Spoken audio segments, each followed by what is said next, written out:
So some of you asked for a slow-mo of my swing, so I've got an 8-iron here. I'm gonna walk you through some of the things you were asking about the goat code, and it is hard to see stuff when it's at full speed, so we'll go through this pretty slow. This is at 120 frames per second. A couple notes, I get asked this stuff all the time. Why is my head turned and all of that stuff? My neck is fused and I've got nerve damage in my left shoulder and my left hand. So I have all sorts of compensations in my swing. I'm sure many of you can relate to at least some of those things. You can still play great golf even if your body doesn't move like it used to. So my head obviously turns at the top of the swing, but I'm still able to keep it pretty centered because I'm not pushing with my left shoulder across my body. I'm really trying to load up my core and my fascial slings, and so I'm trying to keep those loaded into the downswing.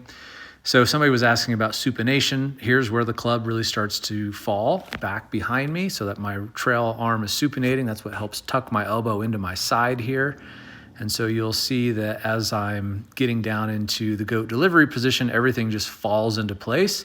And this is really just a byproduct of doing what I talk about on the website, where I'm basically letting my arms fall, letting my arms supinate as my pelvis shifts back laterally. You can see, if you use the golf cart in the background behind me, how much my hips shift. This is one of the biggest things. If I could tell you one thing to look at in your swing right now, is do you shift laterally far enough? Most golfers don't, and then that causes them to have to push with their shoulders to get the club back to the ball. You spin your shoulders, you lose lag and all kinds of stuff. You don't have any power. This is an 8-iron. I hit my 8-iron about 175 yards at sea level.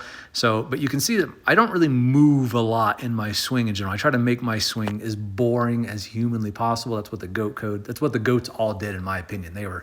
They moved the absolute minimum and were super efficient with everything they did. And if you watch my club face here at the strike, it's a little bit blurred here, but you'll see even after the strike that the club face is still very square for a long time through the ball.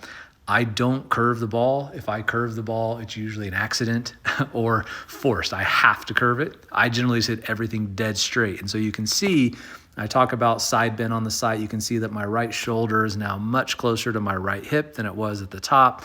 This is me entering side bend as my pelvis shifts laterally.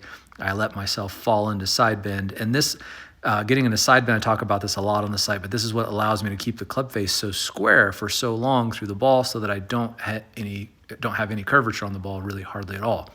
So that's really my goal in the golf swing.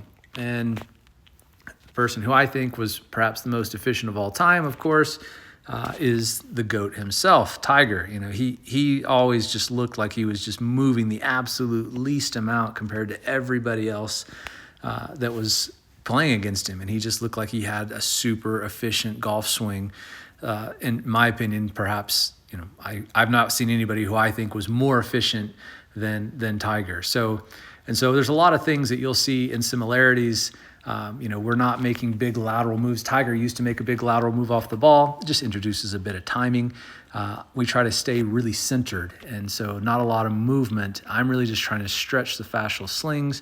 And so this is really the essence of the GOAT code, is not trying to muscle the swing, but use the anatomy of the body, the fascial system, to generate speed for me so that I don't have to feel like I work in the swing. What I'm really trying to do is stretch the fascial slings so that rather than contracting muscles, I'm letting them rebound back to neutral. And so that is the key for me in the GOAT code, is not trying to stretch muscles to contract them. I stretch muscles to let them rebound back to their natural relaxed state. And so that's why I think Tiger, has always had a super efficient swing, as he's a very fascial driven golf swing. And that's why you probably notice quite a few similarities between our two movements, because I'm all about, again, because I have a lot of physical limitations, I'm all about trying to work around them as best I can and move as minimal amount as possible while still having, a great deal of power. And that's what I always admired about Tiger's swing the most, is that he looked like he was barely moving, yet he still pummeled the ball. If you're interested in that, that's what the GOAT code is all about on RotarySwing.com.